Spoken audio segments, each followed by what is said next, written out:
সমুদ্রের বুক চিরে তিনটা স্পিডবোট তীব্র গতিতে ছুটে যাচ্ছে।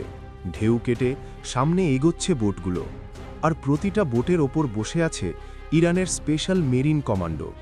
সবার চোখ একই দিকে, দূরে থাকা বিশাল একটি জাহাজ। কন্ট্রোল রুম থেকে পরিষ্কার নির্দেশ এসেছে, যেভাবেই হোক জাহাজটাকে আটকাতে হবে। সময় নষ্ট করার কোনো সুযোগ নেই। প্রতি সেকেন্ডে পরিস্থিতি আরও জটিল হয়ে উঠছে। কিন্তু এই নাটকীয় ঘটনার শুরুটা হয়েছিল এর প্রায় 2 ঘন্টা আগে। সকাল 9টা, ইরানের দক্ষিণের একটি গুরুত্বপূর্ণ পোর্ট। জাহাজ আসছে যাচ্ছে, কার্গো আনলোড হচ্ছে, কিছু জাহাজ আবার সমুদ্রের দিকে রওনা দিচ্ছে। বন্দর কর্তৃপক্ষের কাছে সবকিছুই ছিল স্বাভাবিক। কেউ ভাবতেও পারেনি কয়েক ঘন্টার মধ্যেই এই এলাকা আন্তর্জাতিক উত্তেজনার কেন্দ্রবিন্দুতে চলে আসবে। হঠাৎ করেই রাডার কন্ট্রোল রুমে একটি অচেনা সিগন্যাল ধরা পড়ে। স্ক্রিনে দেখা যায় একটি মাছ ধরা নৌকা ধীরে ধীরে পোর্টের দিকে এগিয়ে আসছে। প্রথমে কেউ খুব একটা গুরুত্ব দেয়নি, মাছ ধরা নৌকা তো প্রায়ই দেখা যায়। কিন্তু কিছুক্ষণ পর একজন অভিজ্ঞ রাডার অফিসারের মাথায় প্রশ্ন আসে, এই পোর্ট এলাকায় মাছ ধরা নিষিদ্ধ, তাহলে এই ট্রলার এখানে কি করছে? নৌকাটার অবস্থান তখন পোর্ট থেকে প্রায় 12 কিলোমিটার দূরে, খুব কাছেও না আবার খুব দূরেও না। এত দূরত্ব থেকে সরাসরি সিদ্ধান্ত নেওয়া একটু কঠিন। সবাই পরিস্থিতি পর্যবেক্ষণ করতে থাকে। ঠিক তখনই রাডার স্ক্রিনে আরেকটা অদ্ভুত ব্যাপার ধরা পড়ে। আকাশে প্রায় একই জায়গায় প্রায় 3 কিলোমিটার উঁচুতায় দুইটা ছোট ড্রোন উড়ছে।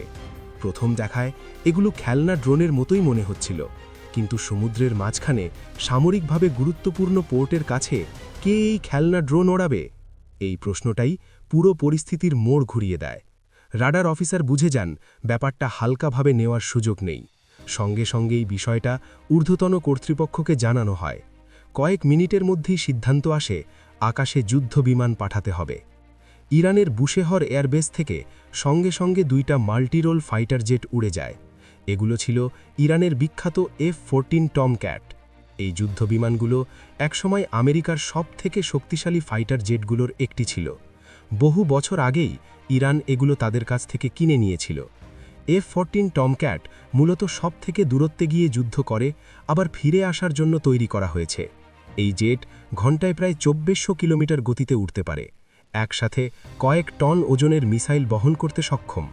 এর সবচেয়ে বড় শক্তি হল শক্তিশালী রাডার সিস্টেম, যা 17 কিলোমিটার দূর থেকে একাধিক টার্গেট শনাক্ত করতে পারত। এই দুটো যুদ্ধবিমান পোর্ট এলাকা থেকে উড়াল দিয়ে মাত্র 2 মিনিটেরও কম সময়ে সন্দেহজনক এলাকায় পৌঁছে যায়।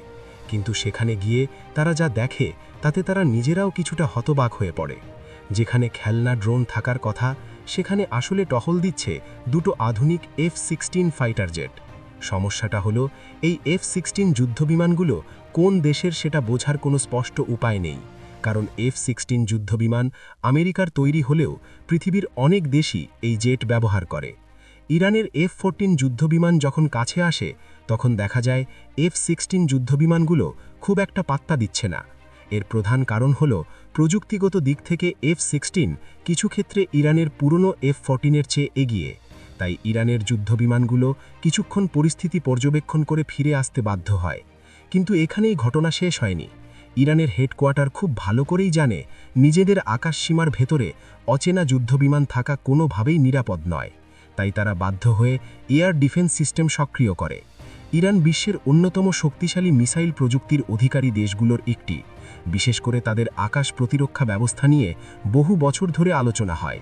কিছুক্ষণের মধ্যেই ইরানের এয়ার ডিফেন্স সিস্টেম F-16 যুদ্ধবিমান দুটোকে টার্গেট লক করে ফেলে। এরপরই এয়ার ডিফেন্স সিস্টেম থেকে দুটো ক্ষেপণাস্ত্র উৎক্ষেপণ করা হয়। এই ক্ষেপণাস্ত্রগুলো ছিল উচ্চগতির সারফেস টু এয়ার মিসাইল। এগুলোর সর্বোচ্চ গতি শব্দের কয়েক গুণ বেশি হতে পারে, এবং এগুলো 150 কিলোমিটার পর্যন্ত দূরের টার্গেটকে নির্ভুল হিট করতে পারে। অন্যদিকে F-16 যুদ্ধবিমানে থাকা আধুনিক রাডার সিস্টেম প্রায় 40 কিলোমিটার দূর থেকেই শত্রু মিসাইল বা যুদ্ধবিমান শনাক্ত করতে পারত।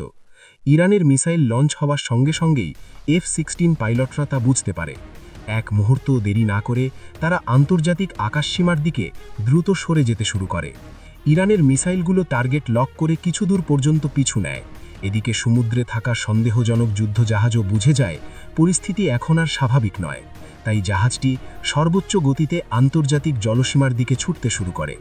সমস্যা হলো ওই মুহূর্তে ইরানের পোর্টে কোনো বড় যুদ্ধজাহাজ কাছাকাছি ছিল না, সময়ও কম ছিল, তাই শেষ ভরসা হিসেবে কয়েকটি দ্রুতগতির স্পিড বোট পাঠানো হয়। সেই বোটগুলোতেই ছিল স্পেশাল মেরিন কমান্ডোরা। তারা জানত দূরত্ব বেশি নয়, যদি দ্রুত ব্যবস্থা নেওয়া যায় তাহলে জাহাজটাকে থামানো সম্ভব। কিন্তু কয়েক মিনিটের ব্যবধানেই জাহাজটি আন্তর্জাতিক জলসীমার বাইরে চলে যায়। এই পুরো ঘটনায় ইরান খুব ঠান্ডা মাথায় পরিস্থিতি সামলেছে। তারা চাইলে সহজেই আরও কঠোর ব্যবস্থা নিতে পারত।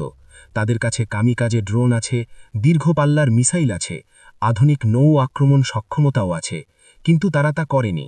এই ঘটনার পর ইরানের পক্ষ থেকে বলা হয়, পরবর্তীতে যদি কোনো যুদ্ধজাহাজ বা কোনো যুদ্ধবিমান ইরানের আকাশসীমায় প্রবেশ করে তাহলে তারা আর এক মুহূর্তও ছাড় দেবে না। এই ঘটনা আন্তর্জাতিক মাধ্যমগুলোতে প্রচার হলেও যুদ্ধজাহাজ বা যুদ্ধবিমান কোন দেশের তা কোনো দেশ স্বীকার করেনি।